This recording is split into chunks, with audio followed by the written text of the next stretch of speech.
धन्यवाद दीजिए प्रभु को उन सेवकों के लिए जो आज के समय में सच्चाई से प्रचार करते हैं। उनको किसी का कोई मतलब नहीं होता, वे कभी भी कलीसिया से कुछ पाने की उम्मीद नहीं रखते। उनका एक ही उद्देश्य है कि प्रभु के वचन को वे लोग सुने और प्रभु के स्वभाव में वे लोग बढ़ें, यीशु मसीह के स्वरूप और समानता में वे लोग बनते चले जाएं। ये उनका उद्देश्य होता है। और ऐसे सेवक आज के समय हैं कलीसियाओं में, कहीं ना कहीं वे लोग सेवा कर रहे हैं। यदि वो आपको मिलते हैं या भी आपको उनके वचन सुनने का मौका मिलता है, धन्यवाद दीजिए प्रभु का कि आपको वचन सुनने का मौका मिला। लेकिन मैं ये कहना चाहता हूं, उन सेवकों की आप आराधना मत कीजिए, वो प्रभु नहीं है, वो सेवक है।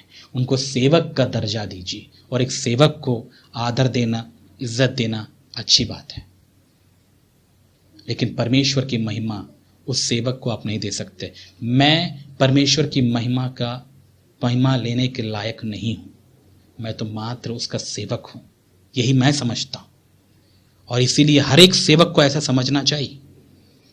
और विशेष करके विश्वासियों, मैं आपसे कहना चाहता हूं कि आप प्रभु के लोगों की सुनिए, प्रभु के सच्चे सेवकों की आप सुनिए। वचन सुनते हैं आप, सुनिए, अवश्य सुनिए, इसमें गलती कोई नहीं। लेकिन उनमें आप प्रभु यीशु मसीह को ढूंढिए। क्या उन वचनों में, क्या उनके वचन या उनके प्रचार में, उनके शिक्षा में यीशु मसीह है? यदि यीशु मसीह दिख रहा है आपको, उस यीशु मसीह का अनुसरण करिए आप। यदि यीशु मसीह नहीं दिखता तो मैं आपसे कहना चाहता हूं, आप ऐसे सेवक को मत सुने, ना सुने। वो सेवक झूठा सेवक है, वो आपको भरमा रहा है। और कई ऐसे भरमाने वाले, ऐसे झूठे प्रचार करने वाले, झूठे शिक्षा देने वाले आज कलीसियाओं में भरे पड़े हैं, जो लोगों को यीशु मसीह के पास नहीं लेके जाते। वो यही नहीं कहते कि तुमको प्रभु से प्रेम रखना है, वो लोगों को इस संसार की चीज़ों में आकर्षित करना चाहते हैं, वहाँ लेके जाते हैं। संसार की चीज़ों के प्रति उनको लालच का बढ़ावा वे लोग देते हैं, पता है आपको।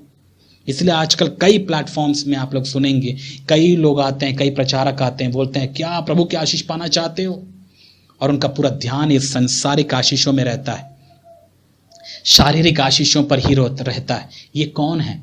अब तक आपको समझ नहीं आया ये कौन है? ये प्रभु के लोग नहीं है।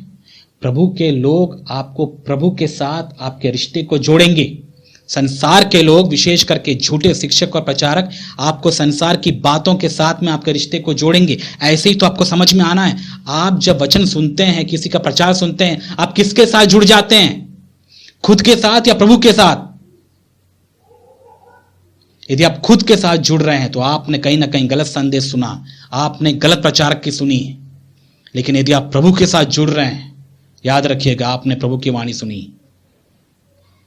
और मुझे व्यक्तिगत तौर पर यदि आप पूछते हैं कि मुझे क्या पसंद है, मुझे ऐसे घटिया प्रचारकों को सुनने का बिल्कुल नहीं मन करता, जो मेरे ध्यान को इस संसार के चीज़ों की ओर, इस संसार के बड़प्पन या बड़ी बड़ी बातों की ओर मुझे लेके जाते हैं। मुझे प्रभु से नहीं मिलाते, वे लोग संसार से मुझे मिलाते हैं। संसार की उपलब्धियों को वे लोग दिखाते हैं और कहते हैं देखिए संसार कितना सुंदर है। होगा संसार सुंदर, लेकिन मेरे लिए नहीं है, मेरे लिए केवल प्रभु सुंदर है। मैं चाहता हूं कि मैं प्रभु के साथ अपना मन लगाऊं, मैं संसार के साथ अपना मन नहीं लगाना चाहता।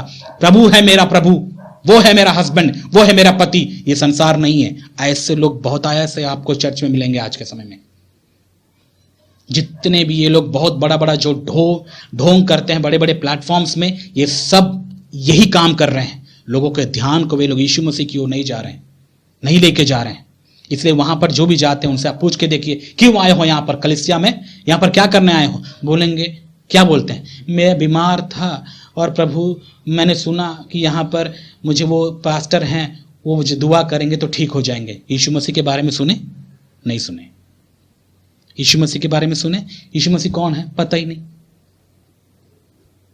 अच्छा वो पास्टर कौन है? हाँ वो पास्टर, वो तो बहुत बड़े पास्टर हैं, उनके प्रचार करने से या उनके बोलने से दुष्ट आत्माएं चीख चीख के निकल के बाहर आती हैं, लंगड़े चल रहे हैं, अंधे भी देख रहे हैं। अच्छा, उस पास्टर के बारे में उनको ज्यादा पता होता, लेकिन प्रभु के बारे में कुछ नहीं मालूम होता।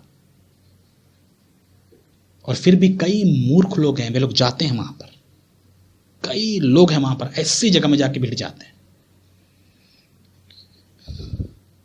कोई संदेह है कि वे लोग प्रभु के वचन को सुनते ही नहीं। कोई संदेह है कि वे लोग कभी बढ़ नहीं पाते? कोई संदेह नहीं है, वे लोग ऐसे ही रहेंगे। कहीं ना कहीं ये सेवक भी ऐसी चीजों का फायदा उठाते हैं। लोगों के ध्यान को वे खुद की ओर लेकर आते हैं, ना कि वो प्रभु की ओर, और इसी की वजह से ही कलीसियाओं में फूट पड़ जाता है। इसीलिए सेवकों को सेवकों का आदर दीजिए, उनको प्रभु का आदर देने की कोई जरूरत नहीं है। सेवक को प्रभु का दर्जा आपको देने की जरूरत नहीं है। प्रभु प्रभु है, सेवक सेवक है।